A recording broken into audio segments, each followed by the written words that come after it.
নমস্কার বন্ধুরা, আমার ছাদ বাগানের গন্ধপাতালি, এই গন্ধপাতালির আমি আজকে বড়া করে দেখাবো আপনাদের ডাল বাটার সাহায্যে। আমার ছাদ বাগানে সব গন্ধপাতালি হয়েছে, দেখুন। আমি এখান থেকে পাতা তুলে নেব, দিয়ে বড়া করব এবং বিভিন্ন সবজি দিয়ে ঝোলও করা হয়।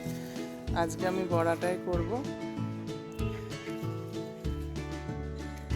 এখন আমি পাতাগুলো ভেঙে নিই, দিয়ে মসুরির ডাল ভিজের সাথে বড়া করব। আপনারাও বাড়িতে করে খাবেন, খুব ভালো লাগবে, পেটের পক্ষে খুবই ভালো গন্ধপাতালি।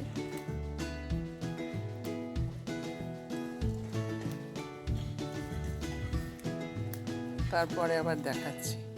নমস্কার বন্ধুরা, আমার আজকে রেসিপির নাম গাঁধালি পাতার বড়া।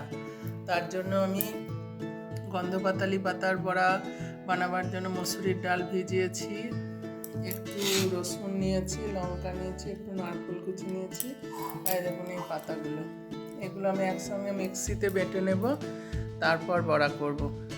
খুব ভালো টেস্টি হবে। আবার তো বিভিন্ন সবজি দিয়ে গন্ধপাতালি পাতা বেটে ঝোলও খাওয়া হয়, কাঁচা বেটে ভাতেও খাওয়া যায়, কিন্তু আমি আজকে বড়া রেসিপি করে আপনাদের দেখাবো।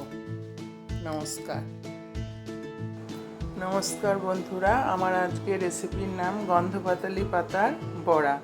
তো আমি এখানে মসুরির ডাল, কয়েকটা রসুন, কাঁচা লঙ্কা আর একটুখানি নারকেল বেটে নিয়েছি। আর দেখুন গন্ধপাতালি পাতা বাটা হয়েছে। এবার এটাকে মিক্স করব, মিশাবের মধ্যে একটু নুন দেব প্রয়োজন মতো, একটু কালো জিরে দিচ্ছি, তেল গরম করতে বসিয়ে দিয়েছি।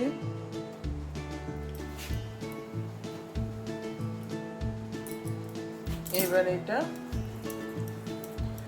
মসুরির ডালের সাথে মাখবো। খাবার সোডা এইসব বেকিং পাউডার কিচ্ছু দিতে হবে না।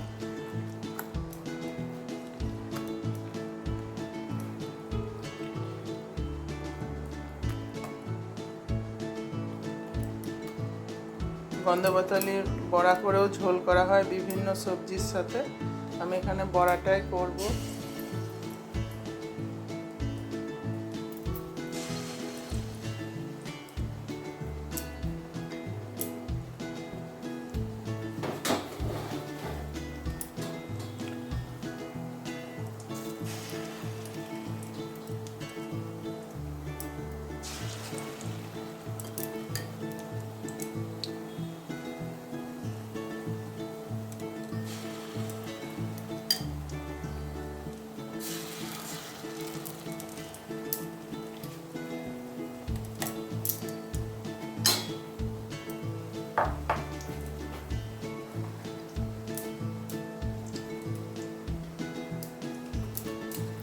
বড়াগুলো হোক, আবার আসছি।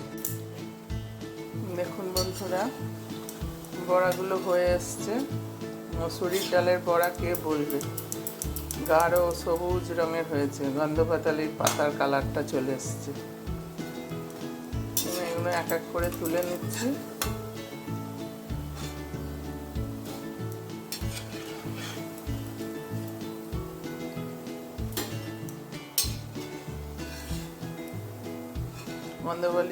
গন্ধপাতালির পাতা বাটাও খুব ভালো লাগে, রসুন দিয়ে না আর কাঁচা লঙ্কা দিয়ে বানলে খুব ভালো লাগে, নুন দিয়ে গরম ভাতে খেতে একটু সর্ষের তেল মেখে খুব ভালো লাগবে।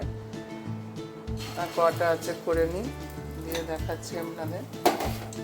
বাড়িতে এরকম করে মধ্যে মধ্যে খাবেন, খাওয়া খুব ভালো, পেটের পক্ষে খাওয়া খুবই ভালো।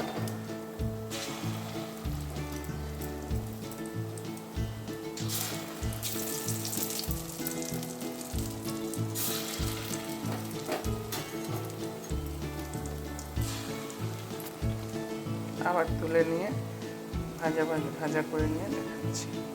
বন্ধুরা, এই ছিল আমার গন্ধপাতালি পাতার বড়া। স্ন্যাক্স হিসাবেও খাওয়া যেতে পারে, আবার এই বড়াটাকে সবজি দিয়ে ঝোল করেও মানে তরকারি করে খাওয়া যেতে পারে। আমি এখানে স্ন্যাক্স হিসাবে খাওয়ার জন্য রেডি করেছি। টমেটো সস দিয়েছি ওই জন্য। আপনারা বাড়িতে বানিয়ে অবশ্যই খাবেন, খুব ভালো থাকবেন, সবাইকে ভালো রাখবেন। নমস্কার।